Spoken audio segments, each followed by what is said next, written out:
definitivamente no es un beatmaker. Definitivamente no es un arreglador. Sí puede ser ambas cosas, pero sobre todo es la persona que tiene la visión panorámica del proyecto artístico.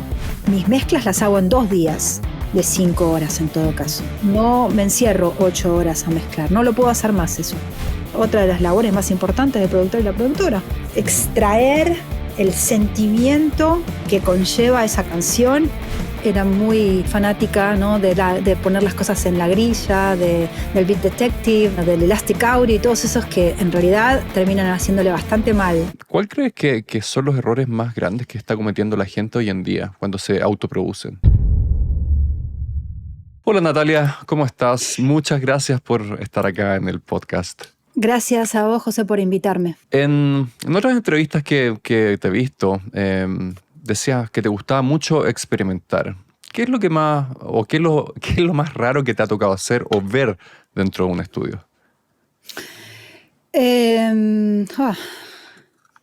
Déjame pensar. En general, mi parte más experimentativa, ¿no? O más de romper los moldes suele ir de la mano de la mezcla. Ahora estaba, mientras estoy diciendo esto, se me empiezan a ocurrir algunas cosas que sí vi, obviamente, en el estudio de grabación. Claro, lo más loco que me tocó ver fue ver grabar a Silvia Massi, que para mí es la número 1, la número 1 de la experimentación. Donde juega con el tipo de microfonía que se usa para determinadas cosas, con las distancias, por donde hace pasar el micrófono, ¿no? A veces adentro de un tubo, ¿no? O conectando, digamos, la señal, haciéndola pasar a través de una papa, de un picle, de distintos elementos completamente inesperados para dentro de un estudio de grabación, dentro de un set de grabación. Y si bien uno puede pensar que esas rarezas y el sonido que se puede llegar a alcanzar a través de esos circuitos tan poco convencionales, yo creo que se pueden alcanzar a través de un plugin o a través de preamplificadores, de saturadores de señal o de hardwares establecidos y convencionales. Lo que tiene es lo que le agrega a la vivencia de la grabación en sí. Yo creo que los que forman parte de esa grabación al hacer algo que está por fuera de lo convencional no se van a olvidar más de ese momento. Entonces es una huella que deja sobre la producción en sí misma. Entre los que están ahí, los que lo documentan y lo comparten, entonces se hace algo especial. Y eso para mí es lo más valioso que tiene hacer algo por fuera de los moldes, ¿no? Que impacte. Y después eso entonces tiene como un valor emocional que puede incluso después impactar o que puede permear en todo el resto de la obra, ¿no? Le puede dar un carácter muy único. Y yo creo que es eso el valor, más que el de lo técnico. No sé si se entiende. Agregar lo lúdico hace que transmute a lo humano de alguna forma, ¿no? Y entonces no se pierda la esencia de lo que para mí es la grabación, que es un hecho artístico. Yo lo considero, por supuesto que hay que tener algunos conocimientos técnicos, ¿sí? Pero lo que se está vivenciando y lo que se está generando es una obra artística. Entonces, aportar desde lo que uno puede, lo que uno sabe, y desde lo lúdico y desde lo humano para que eso también sea parte, ¿no? Englobe toda la experiencia. ¿Y cuál es la parte más, o la parte que más te gusta del proceso de hacer un disco? A mí me gusta mucho mezclar, porque tal vez yo lo considero como una experiencia muy meditativa, ¿no? El hecho de escuchar una canción tantas veces tiene para mí un significado como de un mantra, ¿no? Hasta que uno entra, pero al principio uno tiene un cierto rechazo porque todavía es algo raro, porque lo está entendiendo o porque todavía no pudo calmarse, no pudo salir, digamos, de lo que nos rodea y meterse en ese otro mundo que es la canción, ¿no? Entonces, la primera escucha nos sugiere algo, la segunda otra cosa, y así en cada escucha uno va comprendiendo más y modificando o haciendo o aportando o sacando o lo que haya que hacer en esa canción de acuerdo a esas escuchas, ¿no? Del todo, de las partes en conjunto, combinadas, eso es la mezcla, ¿no? Entonces, yo disfruto mucho eso, tal vez porque haya como en mí, por más que tenga características que pueda haber como sociales, ¿no? O sea, me gusta estar con gente, pero yo a veces, yo disfruto mucho estar sola y escuchar música. Yo me dediqué a esto para poder escuchar música. Sí, no, me siento muy afortunada, ¿no? Muy... Absolutamente. Mi pregunta era, ¿escuchas música después de trabajar? Porque a mí me cuesta mucho mezclar todo el día y después llegar a mi casa. A mí me gusta estar en silencio. De hecho, yo no tengo equipos de música en mi casa. La gente No, me encuentra un raro, pero... no, es raro. Escucho música en los procesos en los momentos en los que no estoy mezclando. Si estoy muy embarcada dentro de la mezcla, o cuando estoy grabando, o cuando estoy en otro momento, digamos, de la producción musical. En el momento en el que ya estoy muy embarcada en la mezcla de un disco, ¿no? O sea, día tras día mezclando, necesito limpiar los oídos, la atención, y o estoy en silencio o la mayor parte del tiempo escucho la radio. Escucho la radio, que no siempre es música, ¿no? Es gente hablando, o sea, escucho mucha actualidad, mucha política, estoy muy, muy metida en ese mundo, digamos, me interesa mucho la política, la coyuntura política mundial y de mi país particularmente. Y nada, eso, pero salgo, digamos, de lo artístico y de lo musical, ¿sí? Lo necesito limpiar. Hablaste de la primera escucha. Y me acuerdo era entrevistado, no me acuerdo el nombre, pero era un ingeniero de mastering. Entonces él hablaba mucho de la primera escucha, que para él era muy importante. Entonces, no sé si se puede llevar a la mezcla. ¿Qué tanto preparas de repente antes la mezcla? ¿O prefieres tratar de no escucharla para que el día que estés mezclando estés con los oídos súper frescos y puedas tomar, no sé, decisiones más intuitivas a lo mejor? Mira, antes que nada quiero hacer justamente por ahí una diferenciación, que bien que me viene esto, porque yo lo he pensado muchas veces y no sé si incluso decírmelo ahora mismo para mí, porque me vino como una imagen muy clara. La primera escucha del mastering, pues yo también masterizo, es absolutamente distinta a la primera escucha de la mezcla, a lo que yo voy a buscar. Y qué importante esto, no sé qué ingeniero habrá dicho eso, pero qué tremendamente importante es la primera escucha tal vez de las dos ramas, de las dos actividades, pero la del mastering, uno necesita escuchar esa primera impresión, capturarla y no olvidarla, ¿no? Porque después lo que sucede es un cierto acostumbramiento, porque uno se encariña, ¿no? Con determinados errores, defectos o faltas, o sea, uno busca eso muchas veces en el mastering para compensarlo, ¿no? Pequeños problemitas. Primero, digamos, eso es lo que se aborda, ¿no? en el mastering, o sea, los errores, para después sí, por supuesto, resaltar lo lindo y lo que a uno le guste, pero hace falta una escucha tremendamente crítica, y esa primera impresión, ¿no?, que uno recibe en esa escucha con los oídos completamente vírgenes, es muy acertada. Después nos acostumbramos, ¿no? Porque ya en la segunda escucha ya vamos a estar escuchando la letra u otras cuestiones, si es que hay letra en la canción, o los arreglos, o algo tal vez más estético. Y acá esa primera escucha es tremendamente técnica y es muy importante que sea con los oídos completamente frescos. En la mezcla, Yo creo que es importante la primera escucha, pero no tanto ahí como en el mastering, ¿no? Yo creo que, porque si uno está desconcentrado, es lo que te digo, o sea, para mí es con el correr de las escuchas que uno se va metiendo y que va entendiendo qué es lo que pide el tema, ¿no? Qué es lo que hay que resaltar, qué es lo que corregir, qué es lo que uno puede aportar porque no está directamente, ¿no? Y decir, acá vendría bárbaro una cosa o un efecto o lo que fuera, ¿no? O un silencio. No, yo,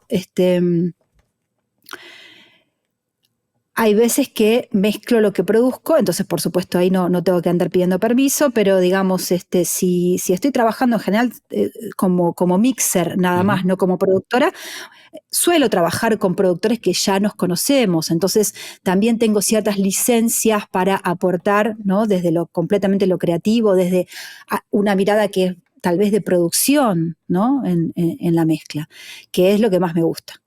Pero si hay un grupo de repente nuevo que no conoces o te manda las mezclas, perdón, las pistas para mezclar, ¿sueles hablar con ellos antes? Decirle, ¿puedo cambiar algo? ¿O se lo mandas a ver cómo reaccionan? No. En general nos conocemos, me gusta reunirnos, me gusta Ajá. que nos reunamos, poder charlar un poco, qué es lo que están buscando. También les pido referencias, ¿no? Para que me guíen para dónde están pensando ellos o ellas ir con su material. Y con toda esta información, yo lo que les planteo es, yo voy a ser libre en esto, ¿sí? Y les voy a ofrecer una propuesta, una visión, la visión o una audición más que visión, ¿no? De lo que yo siento de su tema. Y ustedes tienen toda la libertad de vetarlo, de corregirlo, de poner algún límite. O sea, es una charla esto. Yo me siento muy intérprete. El otro día en un encuentro con otros ingenieros de mezcla, de mastering, con productores, justamente salió a debate esto de hasta dónde, cuáles son los límites, ¿no? de un mixer, ¿no? Hasta dónde vamos. Bueno, creo que hay distintos acercamientos, ¿no? a la disciplina. El mío es muy creativo y si es que el material también lo permite, ¿no? Esto es depende mucho del género. A ver, si yo estoy mezclando tango o un tango tradicional, no ha lugar, ¿no es cierto? O jazz, Ajá. ¿no? O folclore, lo mismo, ¿no? Que es muy tradicional. O sea, después distinto es el rock, el pop, las canciones, ¿no? Lo más experimental, como volviendo a esto, ¿no? El que hablábamos al principio. Entonces, en esos casos, bueno, hay que ser muy criterioso o criteriosa, ¿no? En mi caso, para ver dónde puedo aportar desde lo creativo y después, si no, simplemente mejorar todo lo que me sea posible la situación de grabación. Eso es cuando estamos hablando de géneros que son más tradicionales, más conservadores. Perfecto. Estaría hablando de mezclas todo el día. A mí también es lo que más me gusta hacer. Sí. Pero quería hablar de producción. ¿Qué es la producción para ti? Porque yo, no sé, partí hace unos 25 años y acá en Chile por lo menos la producción era otra cosa. O el concepto que tenían de producción. Y hoy día, sobre todo hoy día, yo siento que cuando alguien me dice que es productor, yo siento que es más un arreglador que un productor. O hacen beats o cosas así. Entonces, te quería preguntar para ti, ¿qué es un productor? Bien, otro debate muy caliente estos días, ¿no? O sea, justamente también lo estaba hablando con mis estudiantes en la universidad. Definitivamente no es un beatmaker, definitivamente no es un arreglador. Sí puede ser ambas cosas, pero sobre todo es la persona que tiene la visión panorámica del proyecto artístico. Es quien va a conducir, quien va a mediar entre distintas opiniones, si estamos hablando de una banda o de una agrupación, es quien puede aportar como un integrante más, no como monarca absoluto de ese proyecto, y quien va a tratar de conducir artísticamente la idea estética que tenga el artista o la artista o la banda para que llegue a buen puerto, que se materialicen sus ideas de forma musical a través de la elección de los sonidos, a través de, ¿por qué no? También de charlar sobre los géneros que se están abordando, ¿no? De los tiempos de trabajo, de los instrumentistas, si es que hay que llamar a instrumentistas para que colaboren, ¿no? en la producción, o de los roles dentro de la agrupación o de la banda, ¿no? Ujú. Incluso hasta del traslado de roles, ¿no? De poder romper, de que alguien haga algo que por ahí no es lo que viene haciendo. Es decir, para mí es como una especie de director o directora técnica, ¿no? Como hablando haciendo una analogía futbolística, ¿no? Es un poco quien va a dirigir el equipo, y pudiendo, por supuesto, aportar ideas, sin que prevalezca absolutamente. Para mí esto es importante también, ¿no? Porque el disco es del artista. Ujú. A veces eso también es como, ahí a nivel humano, muchas veces esos roles se confunden, ¿no? Y bueno, me parece que es importante que destacar de alguna forma, buscar lo mejor que tenga, la mejor manera que tiene para decir el artista lo que tiene que decir. Ese es el rol verdadero. Después Ujú. esa persona puede además saber hacer beats, ¿no? Puede programar. O no, en el caso de Rick Rubin, ¿no es cierto? Es todo esto que estoy diciendo sin tener habilidad técnica. Ujú. O musical siquiera. Ni siquiera otro concepto que muchas veces hoy cualquiera o sea, hay muchos músicos que son multiinstrumentistas, ¿no? Que tocan todo. Bueno, no es mi caso, por ejemplo. Yo, o sea, sé tocar la guitarra, puedo programar algo, pero no me considero, o sea, ni remotamente cercana a ser multiinstrumentista, ¿no? Y Ujú. cualquier multiinstrumentista hoy es productor también. Pues no, porque falta toda por ahí puede llegar a serlo, ¿no? Pero digamos, eso no lo convierte en productor o en Ujú. productora, ¿no? Es decir, es quien tiene esa visión holística de la obra y que además está al servicio de la idea estética del artista. Ujú. Estoy súper de acuerdo. ¿Y cómo es tu proceso para producir? ¿Te gusta que te manden una canción lo más desnuda posible, a lo mejor guitarra y voz? ¿O te gusta...? ¿Sí? Sí, pero en general sí. O guitarra, voz, si es una banda, digamos, me refiero a una maqueta despojada, Ujú. ¿no? Despojada, y después eh, confío también mucho en el proceso de los encuentros, ¿no? Así sean personales o, por suerte, hoy está esta posibilidad de encontrarse online, y que lo he hecho así, por ejemplo, a lo largo de la pandemia. Ujú. Pude producir artistas que estaban en España, por ejemplo, ¿no? Entonces, yo creo que eso, la charla, ¿no? La conversación, poder ir dilucidando hacia dónde se va, y los idas y vueltas, ¿no? Entonces, por ejemplo, yo recibo la canción, puedo aportar algo musicalmente, ya sea tocándolo o pidiéndoles.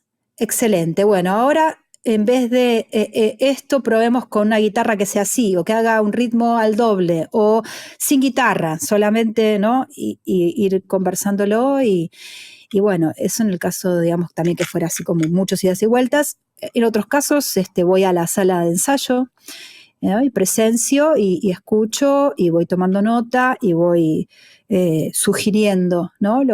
Escuchando y dando mi parecer sobre lo que voy escuchando, qué cosas me gustan, qué cosas se pueden modificar. Hay tantos procesos de producción como artistas y circunstancias, ¿no? Porque todo esto fue cambiando tanto, tanto a lo largo de este tiempo. Así que me voy ajustando, la verdad. No sé si tengo una única manera, un único método. Ahora estoy por producir. Yo pertenezco, digamos, soy docente de una institución que se llama muy bondadosa, por decirlo de alguna forma, y muy rica, que se llama Estudio Urbano, en la ciudad de Buenos Aires. Soy profe de mezcla ahí. Y bueno, tuve la suerte ahora de que me convocaran para producir 2 proyectos que son muy distintos. Una es una solista, que bueno, se acompaña por la guitarra, así que ahí tenemos un desafío que es ella quiere encontrar una banda, entonces está buscando, ¿no?, quienes la van a acompañar después en el vivo, y vamos a ver si esas mismas personas son las que pueden tocar, las que van a llegar a la instancia de grabación con nosotras dentro de la producción del tema. Así que me tocó un proyecto que es solista, de una chica que canta divino, y después un proyecto bien de música autóctona del norte de Argentina, y también que comparte mucho de la cultura musical de Bolivia, ¿no? Entre el norte de Argentina y Bolivia, que por suerte a mí me ha tocado mucho también de esa música, grabar, mezclar, producir hasta ahora no tanto. Así que, bueno, con mucha alegría voy también ahí el proceso va a ser distinto, porque ya son un ensamble, y son instrumentos autóctonos, así que hay mucha maqueta, no se puede hacer. Es como encontrarnos, ir a los ensayos, ir viendo los arreglos. Es tan distinto esto que eso es la belleza, ¿no?, de la producción. Exacto. Y cuando se tiene una visión, ¿cómo se lidia cuando hay poco presupuesto? Porque a mí eso me da mucha rabia. En el fondo me ha tocado trabajar en discos que hubieran sido tan diferentes si hubiera habido presupuesto. Entonces, ¿cómo puedes lidiar con eso? Voy a hacer una analogía. Yo estoy bastante acostumbrada a abrir la heladera y con lo que haya hacer algo rico. Es eso. La falta de algunos elementos o de recursos despierta la creatividad también. Entonces, tal vez no el proyecto que soñábamos cuando se nos presenta algo y no hay presupuesto, bueno, tal vez haya que descartar esa idea, ¿no?, y pensarla un poco de esta manera: ¿qué es lo mejor que podemos hacer con estos recursos? Y esto también va de la mano de, tal vez no podamos hacer los 10 temas que teníamos soñados, ¿no? Si el presupuesto está muy acortado, bueno, tal vez en vez de hacer un menú de 10 pasos, ¿no?, hagamos una linda entradita con un plato principal, ¿no? Digo, por decirlo de alguna manera, ¿no? Pero ajustándonos en lo que se pueda. No grabaremos en un estudio de grabación súper profesional, pero busquemos amigos que nos puedan prestar unos muy buenos micrófonos, una linda sala de alguno de los integrantes, ¿no?, que podamos tal vez acustizarla en forma casera, ¿no?, con cortinados, con colchones, bueno, agudizando al máximo la creatividad y el uso de los recursos disponibles. Y se han hecho tantos discos espectaculares así. Entonces, bueno, yo estoy como bastante acostumbrada porque hace muchos años que no trabajo ya para discos de discográfica. En otro momento de mi vida es muy loco porque uno esperaría que en general en la etapa más tardía del desarrollo profesional se presenten este tipo de oportunidades de trabajar con grandes discográficas, con grandes presupuestos. A mí se me dio al revés. Empecé a trabajar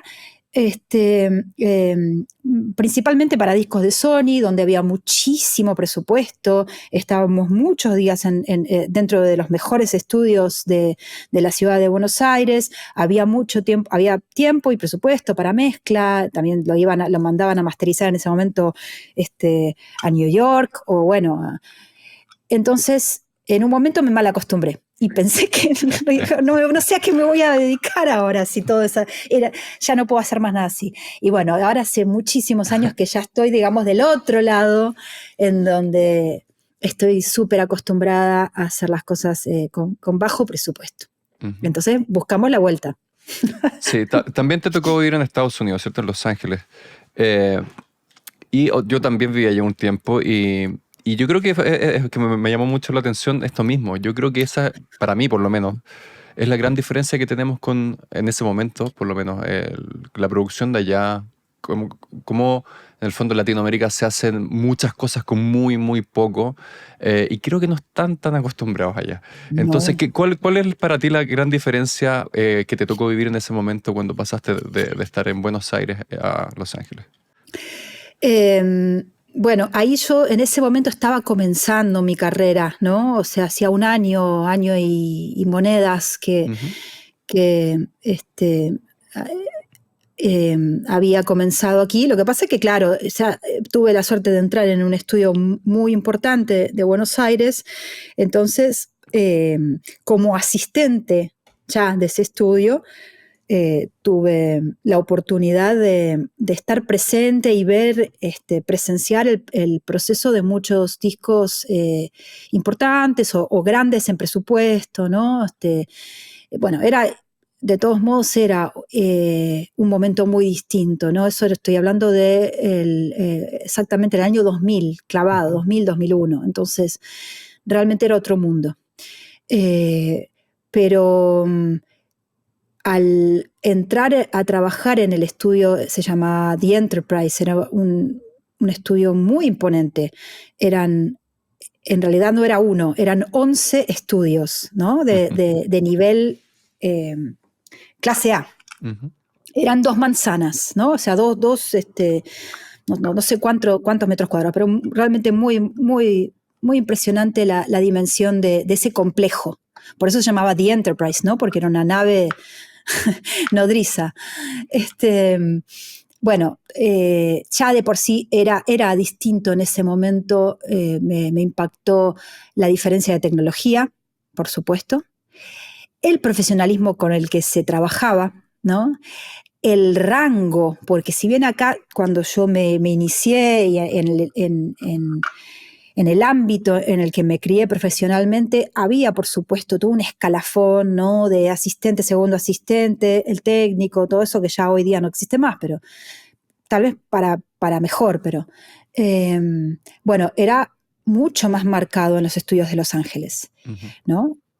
Los límites hasta dónde podía uno acceder al estudio de grabación, siendo que recién yo ingresé como lo que también en Inglaterra se llama el T-boy o T-girl, ¿no? O sea, o en Estados Unidos se llama runner, que es el que hace los mandados, el que va a buscar la comida, el que entra al café, ¿no? Y que muy de vez en cuando tiene la oportunidad de ingresar al estudio, ¿no? Yo entré así y empecé a asistir a los asistentes.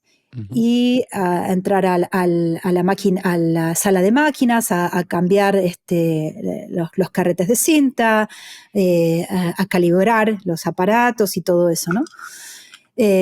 Entonces, sí, me impactó porque si bien hay un alto nivel de profesionalismo en Buenos Aires, pero esto era directamente otro universo. Son muy distintos, son mucho más serios para trabajar que nosotros los latinos, ¿no? O sea, es todo mucho más marcado, más limitado, las horas, ¿no? Acá todo el sistema de trabajo, además, ¿no? En los estudios de grabación no está regulado. No se pertenece a ningún sindicato, a ninguna union, ¿no? No se trabaja, no quiero decir algo que ya hoy día se dice, está mal políticamente, pero es incorrecto. No se trabaja en blanco, es todo en negro, ¿no es cierto? Ujú. No. Y bueno, eso, sueldos muy miserables hay en todos lados. Ahí también se me pagaba muy poco, pero bueno, nada, eso, no hay beneficios, no hay obra social, no hay días pautados, ¿no? Libres, o sea, se trabaja, no hay eso, un esquema de trabajo aquí en Buenos Aires. Todo esto que digo es lo que a mí me impactó de forma muy buena al encontrar que sí estaba regulado todo esto, que era una industria seria, la de la grabación, ¿no? En Los Ángeles. Pero bueno, es mucho más grande, ¿no? Por eso me había mudado yo ahí, para tener esa experiencia. No, buenísimo. A mí me llamó la atención mucho los horarios, la puntualidad. Oh, Me acuerdo haber hablado eh, con un ingeniero allá almorzando y yo le decía, en el fondo, que me impactaba como acá en Chile, en el fondo. eh, yo de repente grababa bateristas que no eran para nada buenos y obviamente no sonaba muy bien, por no decir que sonaba pésimo, y obviamente la culpa era mía. Entonces, como que el ingeniero allá como que no entendía, me decía que raro porque acá si me pasara algo así, el músico sabría que para el próximo disco tendría que estudiar mucho más y sí. para poder sonar mejor. Entonces yo era como, ¿entendí bien? ¿En serio? En fin. Así que pasemos un poco, bueno, también hablando de la producción, pero más de home studio. ¿Cuál crees que son los errores más grandes que está cometiendo la gente hoy en día cuando se autoproducen? Mm. El querer hacer todo. ¿El Eso creer que es, pueden hacer todo? sí, eso es que muy poca gente puede hacer todo. Ujú. ¿Quién? No sé, Jacob Collier o Lenny Kravitz Ajá. o Jimmy Page. ¿No? Estamos hablando de muy pocas personas, ¿no? Que realmente sobresalen en cualquier rama de la música que se propongan. Eh, sí, se cae en una cierta mediocridad porque, bueno, a veces porque no tienen está tan difícil, ¿no? Acceder a veces a poder pagar una buena mezcla, un mastering, o convocar a los instrumentistas que puedan llegar a ser mejores para tocar un instrumento que se pensó. Entonces, bueno, como las herramientas más, digamos, más básicas o de programación el, la computadora, la interfaz, bueno, eso es dentro de todo accesible. Entonces, bueno, hoy en día cualquiera puede hacer un disco, pero el tema es al salirse del paradigma de ese gran trabajo en equipo que suele ser un gran disco. Y bueno, es muy posible o probable que, que el disco no termine de sonar como algo serio, ¿no? O sea, como algo que nos, no sé, que a mí por lo menos me gustaría escuchar, ¿no? O sea, ojo que a veces también me gustan las cuestiones minimalistas, ¿no? Yo digo que puedo escuchar una persona que se grabó solita con una guitarra en su casa y que tiene una voz que me conmueve y no hace falta más nada, Ujú. ¿no? Entonces, no quisiera generalizar pero digo, en su gran mayoría lo que se está intentando son discos con mucha producción, con muchas cosas, hechos por una sola persona. Ahí es donde me parece que no. ¿No? Ujú. Es donde, o hechos todos en la máquina. Y ahí está difícil. Y yo lo veo también en muchos de las personas que toman cursos conmigo, ¿no? Porque están aprendiendo a mezclar para después hacer un curso de mastering, son músicos en realidad. La mayoría de los que estudian conmigo hoy día no son eh, eh, ni técnicos que se quieren perfeccionar, la Ujú. mayoría, ni, ni, ni estudiantes para ser técnicos, sino más bien músicos que quieren hacer su material. No es que quieren profesionalizarse para hacer eso para otros, como un servicio, como oficio. Ujú. Eso lo encuentro cada vez menos. A mí eso me causa una desilusión, porque estamos todos trabajando en nuestras propias islas, autosuficientes. Y eso me deja pensando un poco. Para mí también es producto coyuntural de este siglo, Ujú. o de lo Y, que va de este siglo. sí. ¿Y cómo poder evitar eso? Porque también yo de la forma que más aprendí fue mirando a alguien que sabía más que yo, y no una persona, sino que muchas. Entonces, ¿cómo poder, eh, no sé si es combatir la palabra, pero cómo alguien que está partiendo y quiere aprender, cuál es la mejor forma para ellos para aprender? Eh, bueno, yo aprendí como vos también, de muchas personas. Es que es lo mejor poder tener, ¿no?, distintas visiones y decir, bueno, con este comparto tal cosa, con este comparto tal otra. Vi a este otro hacer un error tremendo, entonces eso no lo voy a hacer. Bueno, el otro día también hablando con los estudiantes de la universidad, que bueno, es una universidad que es divina, muy bonita, pero bueno, por falta de recursos cada vez tiene menos posibilidades técnicas, Ujú. ¿no? Y entonces decía, bueno, a mí me gustaría formarlos para que puedan convertirse en esto, en técnicos o productores que vayan a hacer esto para otros, no solamente para ustedes, que puedan romper ese paradigma de soy productor y estoy estudiando para producir mi propio disco. Por favor, estaría bueno que no. Eh, y que en todo caso, el venir a la universidad, compartir el espacio físico, no solamente a través de un curso online, esto tiene que servir como una experiencia enriquecedora, al menos por lo que van a aprender de sus compañeros, porque claramente hay trabajos, ¿no?, trabajos prácticos en donde pueden escuchar lo que hace un compañero, preguntarle, ver qué técnica usó. Al menos eso, quienes no tienen la posibilidad de crecer, ¿no?, asistiendo y trabajando en un estudio de grabación, porque cada vez hay menos, ¿no?, de tipo comercial, creo que el crecimiento tiene que ser comunitario, buscar o la comunidad universitaria, enrolándose en una carrera, o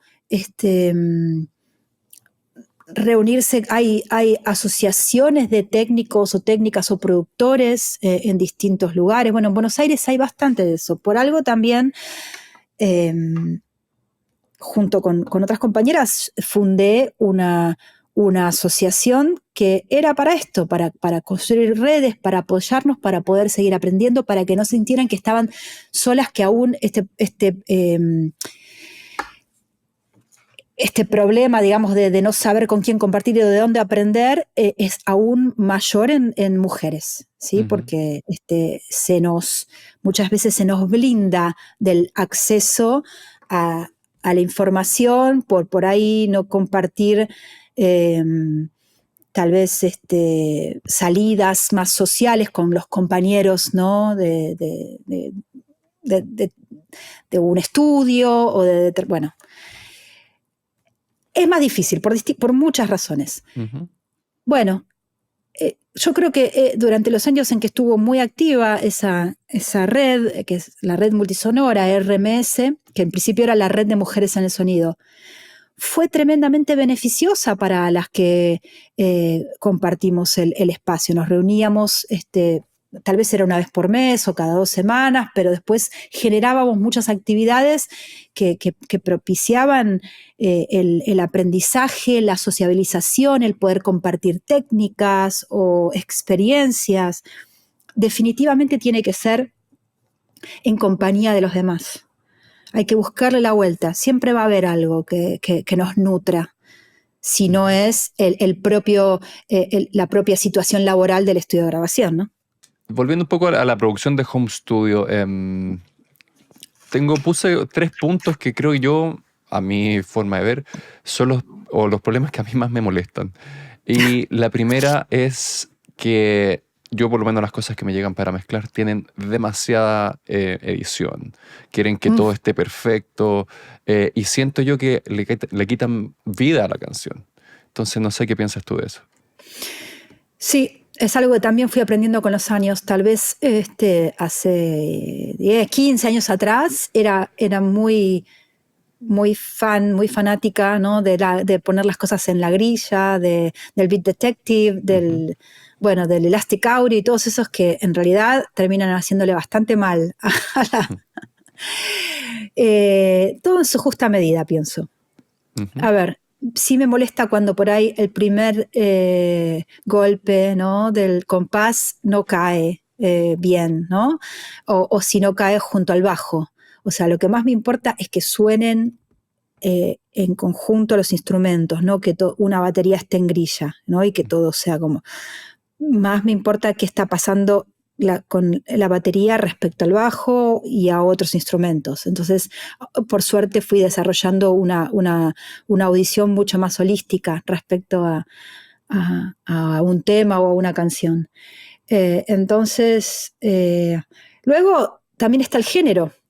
Si estamos hablando tal vez de un género más urbano, y probablemente sí, igual ya está generado en el beat, pero cuando hablamos de rock o de pop o de canciones, es, por eso te digo, en su justa medida, un poco sí, no todo, porque si no queda robótico y ya eso también pasó de moda.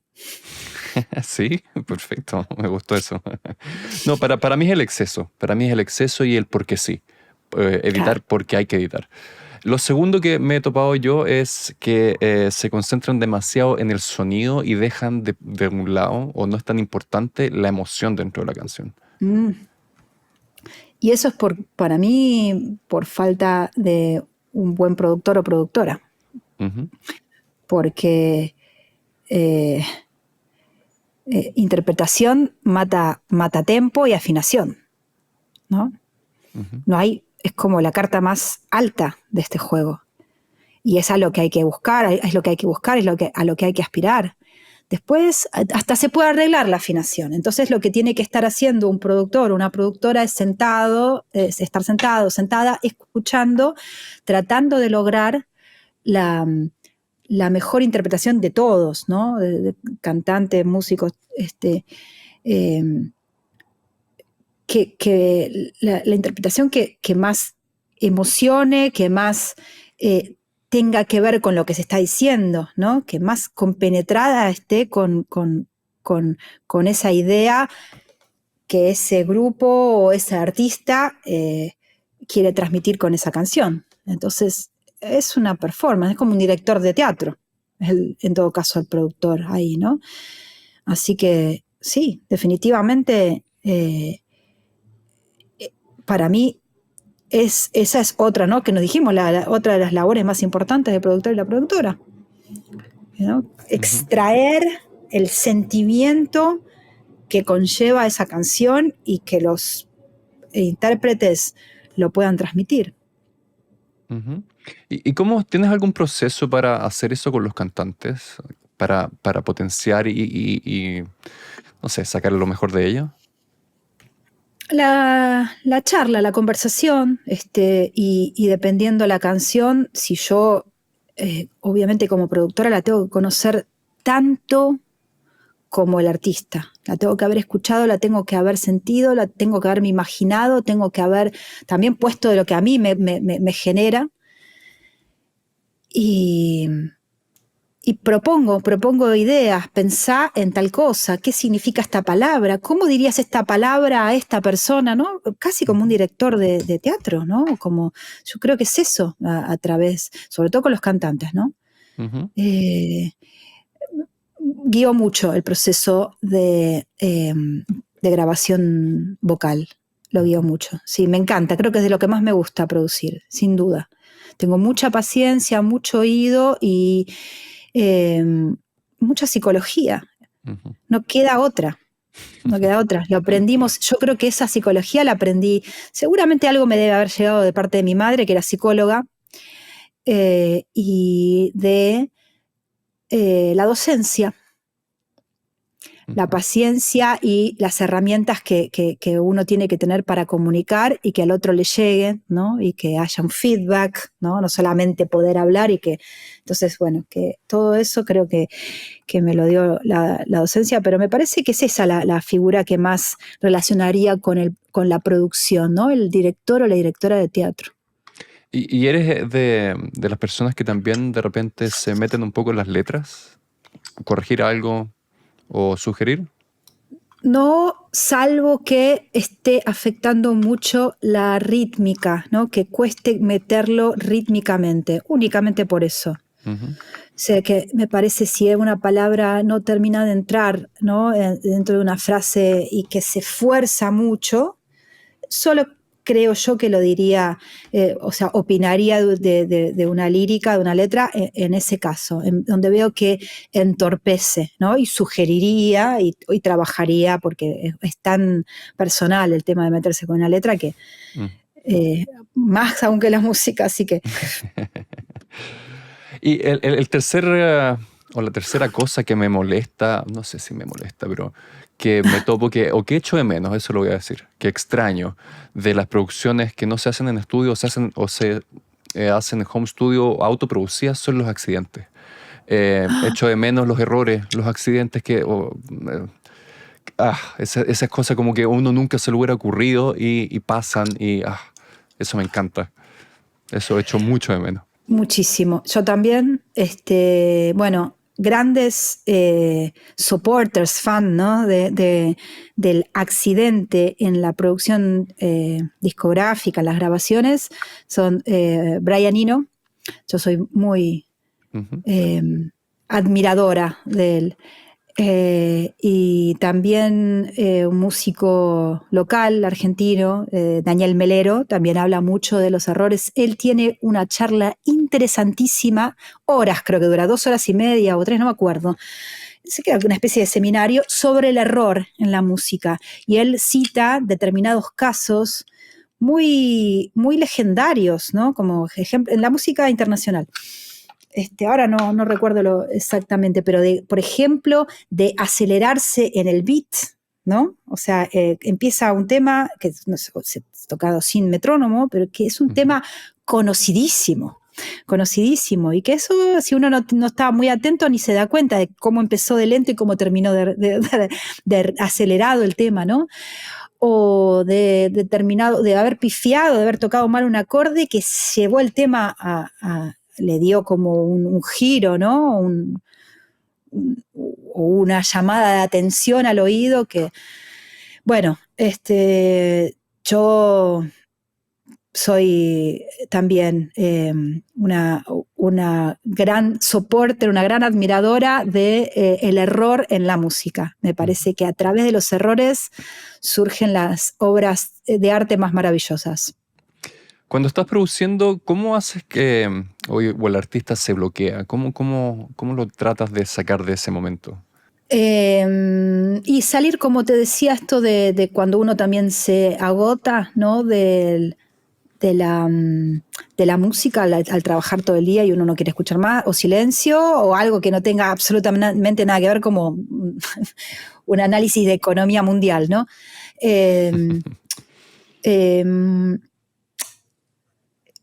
Sacar a la persona del ámbito artístico, musical, llevarlo a otras cuestiones propias, ¿no?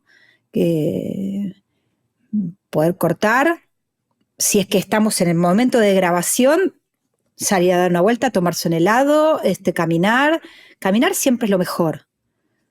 Caminar siempre es lo mejor. Cuando uno no sabe cómo resolver un problema, o está trabado en términos de inspiración, uno tiene que escribir algo y no se le ocurre, o tiene que terminar una canción, o a caminar. La idea se desenrolla y fluye. Si fuera posible caminar, si estamos juntos, es eso. Si no, listas de cosas, listas de películas, de libros, otras inspiraciones, incluso por fuera de la música, ¿no? artistas en general, series, ¿por qué no? ¿No? Cosas que lo inspiran y pensar en eso y sumergirse un poco en eso. Volviendo un poquito ahora a la mezcla, ¿cómo poder mantener la parte creativa y no ser tan repetitivo mientras uno mezcla? Bueno, yo le huyo, por ejemplo, no sé, hasta ahora no lograron que caiga, tal vez en algún momento lo haga, pero a la plantilla, Ujú. rehuyo a la plantilla, ¿no? De trabajo, que muchos compañeros me dicen, ¿cómo trabajás sin plantilla y te pones de cero cada vez? Y sí, le digo, porque si no me limita muchísimo. Ajá. Cada vez que yo voy a empezar a trabajar, ya tengo ahí todo planteado y ya sé que entonces y eso a mí me lleva a cierto estancamiento, a cierto facilismo, ¿no? O sea, Ujú. si yo hiciera como en otro momento de la vida, cuando más estaba empezando, que hacía mucha música de reality show, mucha música muy comercial que era para consumir en el momento y que después que no tenía tanto valor artístico y que era muy parecida una de otra y que tipo tenía que trabajar muy rápido. Eso realmente era como estaba como yo le digo, la fábrica de hacer chorizos, ¿no? La cinta Ujú. donde tenía que salir sin parar. Bueno, si estuviera en una situación así, por supuesto que una plantilla me vendría bárbaro, porque además casi que no hay diferencia en el género, era un pop muy comercial.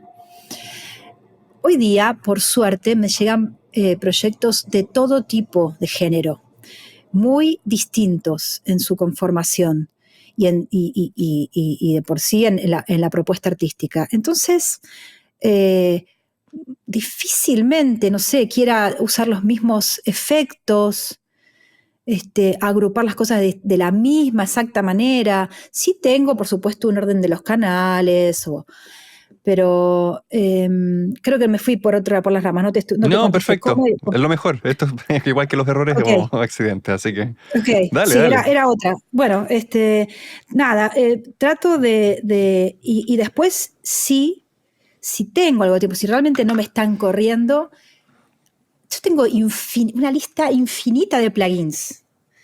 No llego a conocerlos, entonces por lo menos un plugin que no haya Ajá. usado nunca, uso en alguno de los canales para ver, para experimentar, porque tal vez me pueda llevar una sorpresa, ¿no? O sea, hay no sé, unos pocos, 20 y pico de plugins que los uso con los ojos cerrados, que ya sé, voy muy rápido. Entonces lo que hago es eso, al menos en cada mezcla tener algún hito o algún preset o alguna cosa incluso los mismos plugins que ya me gustan, que no haya usado, o sea, me obligo a alguna novedad. Ujú. Esa es mi manera. Aún así, hay veces que me aburro. Y creo que, independientemente de la música sea buena o no, creo que también esto tiene que ver con lo que nos está pasando a todos, que los tiempos de concentración Ujú. son cada vez menores. Estamos, como decíamos hace un ratito, estamos muy a las corridas, porque creo que esta es una realidad de la mayor parte del mundo. En esta coyuntura económica, todos tenemos que trabajar muchísimo más. Entonces, nuestra mente salta como un monito de rama en rama, ¿no? Ay, que tengo que hacer tal cosa y no entregué tal otra, ¿no? Y entonces hay menos posibilidad de concentración en un solo asunto durante 8 horas seguidas. Ya eso es una utopía, no existe más. De hecho, yo, como ya sé que no lo puedo hacer, mis mezclas las hago en 2 días de 5 horas en todo Ujú. caso. No me encierro 8 horas a mezclar, no lo puedo hacer más eso. Estar tantas horas sentada no es bueno para mi cuerpo, ya no creo en esa metodología de trabajo. Para poder entregar un tema, en general le pongo 2 días, de distintas horas, pero bueno, sí. Ujú. Ya que no tengo una mesa, ¿no?, que recolear, ¿no?, que cargar todo eso, que simplemente abro la computadora, se abre la sesión y está todo tal cual lo dejé el día de ayer, listo. ¿Extrañas no tener una mesa? A veces sí, ¿Mm? a veces sí. Este, eh, hay, hay un silencio en el estudio de grabación que es lindo, que no siempre se puede tener o recrear. Muy, muy espectacular. Y después también lo físico de hacer, levantarse hasta el canal más lejos, ¿no? Y ahí ecualizar. Y yo creo que eso también, esa no facilidad física, hace que uno se calme, ¿no? O sea, hablábamos antes también de la restricción de recursos. Hay un ecualizador por canal, entonces hay que pensar bien qué es lo que uno va a hacer con ese canal. Y es suficiente. Es suficiente. Tal vez no necesites ni siquiera usar las 3 bandas que tiene. Y la mayor parte de los discos que a mí más me gusta se hicieron en una consola, es decir, con esto, con un ecualizador por canal y no más que eso. Y ni siquiera con muchos compresores. Entonces tenemos una sobreabundancia de recursos gratuitos ahora. Exacto. Que hace que la música sea un poco artificial por momentos. Sí, entonces pregunta, si no estás trabajando con templates y estás mezclando un disco, ¿sueles partir la segunda canción que mezclas desde cero? ¿O ya sabes, no. Ok, me sirvió esto? No, ahí sí que no, eso sí que no. Si uso, digamos lo que sí voy sin template es de proyecto en proyecto, de artista en artista, ¿no? Pero no, para una... tomo alguna canción significativa o tema significativo del proyecto por donde yo sienta que me gustaría empezar a mezclar. Y a partir de ahí sí, porque el bombo es el mismo bombo a lo largo de todo el proyecto, ¿no? O si es un solo cantante, ya sé, digamos que ya escuché su voz, las particularidades de su voz, ahí no. Después sí, obviamente que me pondré creativa con los efectos, pero la parte más técnica de las inserciones, ¿no? De las ecualizaciones, las compresiones, no, eso ya, el sonido que si es el mismo bajo, ¿no? Si ya no hubo creatividad en la producción, en ese punto no me voy a poner tan creativa. ¿Y sueles importar los plugins de la otra sesión? ¿O te acuerdas qué plugin usaste y lo usas? No, lo que me importa en realidad son los tracks. Yo trabajo con Pro Tools, entonces existe un comando que es import session data. Entonces me traigo todos los tracks y voy poniendo las pistas de audio, las cargo en esos mismos tracks, ¿no? Que ya tienen las inserciones y tal vez los envíos también. Borro las automatizaciones y ya. O sea, trabajo sobre el audio base de la primera canción. Perfecto. ¿Y qué estás usando? O sea, claramente va a cambiar cada proyecto, pero ¿qué usas generalmente en un Mixbus?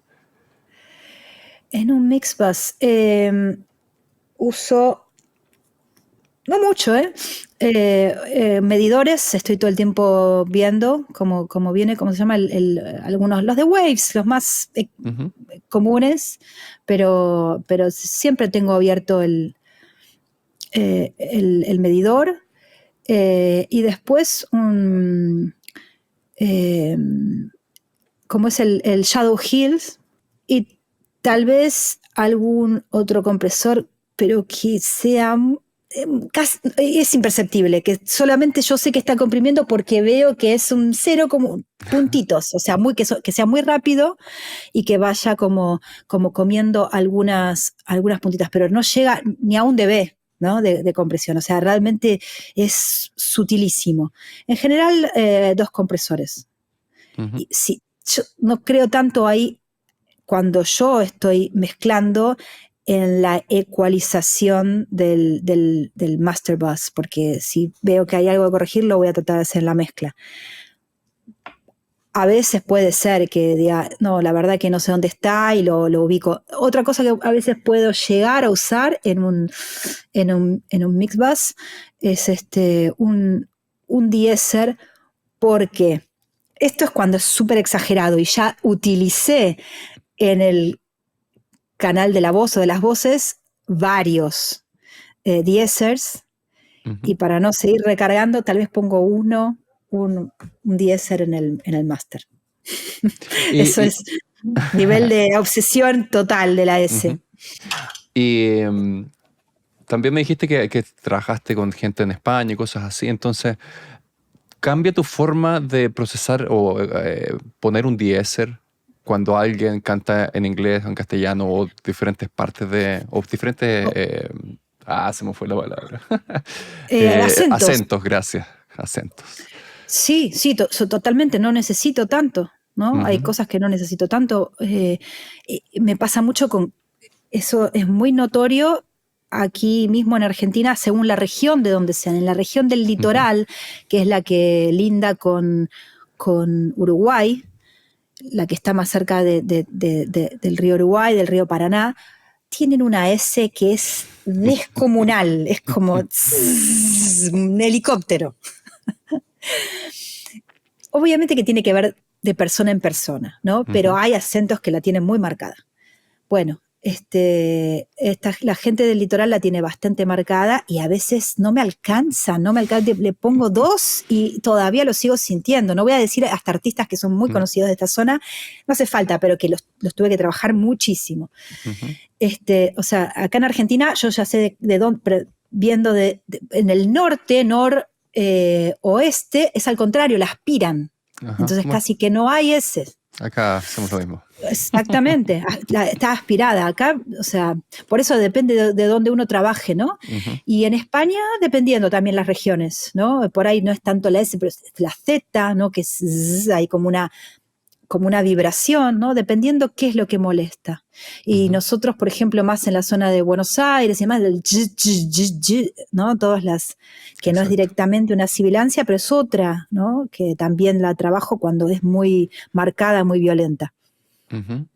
¿Y sueles a veces de repente automatizar eso? O no, no automatizar, pero trabajar el waveform. Sí, no el waveform, sino la automatización de volumen. Oh, Cuando también no me es suficiente con el plugin o a veces o no lo logro. Primero voy por un plugin, pero tengo otras herramientas cuando eso no funciona. Y es una ligera y es rapidísima, imagínate, es como una B corta, ¿no? ujú, Esa B corta la utilizo muchas veces no, perdón, la B corta la uso para las P, para los sonidos, para los plosives o cuando, por ejemplo, el anti-popper, ¿no? El popper stopper, no se usó bien o no se usó, entonces uso mucha automatización de volumen para las P, para las T, para las Q cuando son muy violentas. Y la S, sí, es lo que decís vos. Automatizo más bien el clip, la ganancia del clip, le bajo un poquitito ujú. para que no, porque hay personas realmente que son, la S vos ves a veces más grande que la palabra, digamos, ¿no? O muy larga. Hablando de las S, yo tengo todo un tratamiento de S. Después, lo mismo cuando son coros, ¿no? Y entonces, el coro principal, digo, ¿cuál es el coro principal? Ok, es este. Los demás, o edito, ahí sí que edito, me pongo muy estricta, todas las demás S, bajo esa S o ninguna S y solo la del coro principal, porque no hay nada más horrible que escuchar Ujú, coros, porque todos van cayendo en distinto tiempo más tarde y claro, después termina siendo una S kilométrica. ujú, Entonces, eso sí me importa mucho, o sea, alineo, edito o muteo, que no tengan S. ujú. ¿Y sueles hacer eso también con armonía? Porque yo me acuerdo, eso lo hacía hace mucho tiempo, no sé por qué lo dejé de hacer, pero abría mis armonías en el coro, por ejemplo, y me empecé a dar cuenta que escuchaba, que en el fondo al cortarle esas S era demasiado. Entonces a lo mejor después de eso decidí dejar un poco y después la verdad que no lo hice más. Eh, como cuando son armonías. Ujú. O de No, repente, sí, armonía, mejor armonía. sí, no, es que no me resulta muy cuando son pegadas las armonías, o sea, si son bien pegadas, no me es muy relevante la S. Ujú, Así que no lo. Trato de que empaste justamente, de que no se note tanto, ¿no? Entonces va a estar como bien pegadita. En una época también utilizaba un plugin que ahora hace muchos años también que no lo uso, que es el Vocal Align. Ujú. Muy de los 2000, principio de los 2000 ese. Porque también hacía mucha música, como te decía, pop, ¿no? O sea, pop stars y todo eso, ¿no? Todos los discos de eso eran como una maquinita, entonces tenían que estar muy prolijos.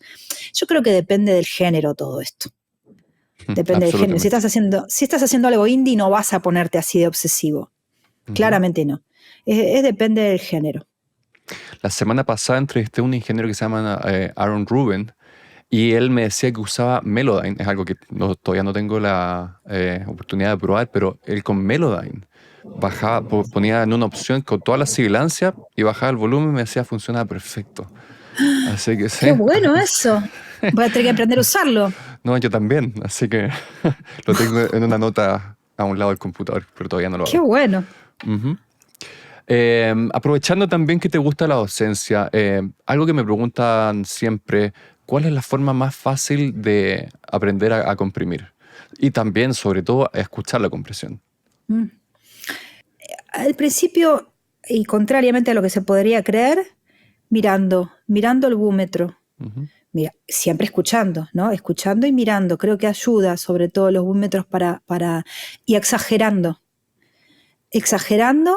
y volviendo a algo más natural de a poco, ¿no? Escuchar una compresión exagerada y de a poco ir devolviendo. Uno mismo causando eso, ¿no? Para que el oído sepa cuál es el efecto y que, bueno, no necesariamente es de más volumen, ¿no? O sea, y después eso, cuidando cuando se comprime de que no se suba, que no tengamos esa compensación automática, ¿no? Porque hay que entender que la compresión es una ganancia negativa en todo caso, que después al finalizar ese proceso se compensa, pero que en realidad es una reducción de ganancia.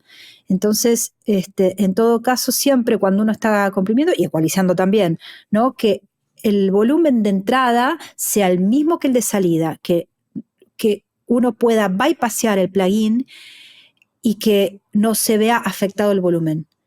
Es decir, escucho sin plugin, bien, tiene la voz este volumen, inserto la compresión, ok, la voz sigue teniendo el mismo volumen, pero está comprimida, ok, que antes de comprimir. Entonces, eso, hacer A-B, escucho con compresión, escucho sin compresión.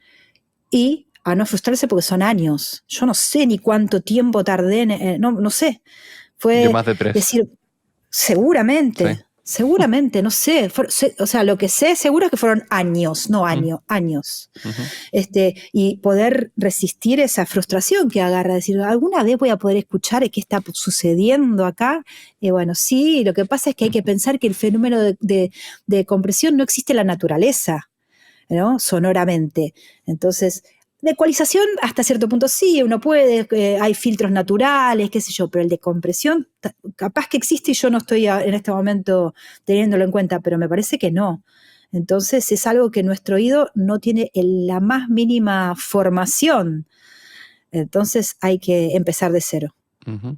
¿Crees que la voz sería el mejor elemento para aprender a ecualizar, comprimir? Yo creo que no lo pensé esto nunca, pero me imagino que sí, porque es donde al menos más educación, más educado está nuestro oído. Ujú. Lo primero, el primer sentido que se desarrolla con la vida es el oído, adentro del vientre de nuestras madres. Antes que el gusto, antes que la vista, antes que, bueno, el tacto por ahí de nosotros mismos, pero de algo externo a nosotros mismos. Es el oído y es la voz de nuestra madre que resuena en el cuerpo, en el líquido amniótico, con lo cual llevamos ventaja por encima de otras cosas, ¿no? Entonces Ujú. me parece que la voz, y que bueno, claramente como muchos saben, el rango de mayor desarrollo auditivo se encuentra donde se encuentran las fundamentales de la voz, ¿no? Entonces alrededor de los 1000, 2000, 3000, bueno, ahí es donde yo creo que intuyo, la verdad que no tengo idea, por ahí hay un estudio académico, científico que lo estudió, pero me imagino que es donde más aprendido tenemos el sonido, con las voces. Ujú. Seguramente. Natalia, estaría hablando horas contigo. De hecho, tengo Yo yo creo también que de esto. 20 preguntas más o más, pero Es un montón, se van a el aburrir. tiempo. No, que se aburran. No. Así que muchas gracias por estar acá, te lo agradezco un montón. Gracias a ti y bueno, nos estamos viendo en cualquier momento. Gracias por la invitación, la pasé muy bien. Vale, muchas gracias.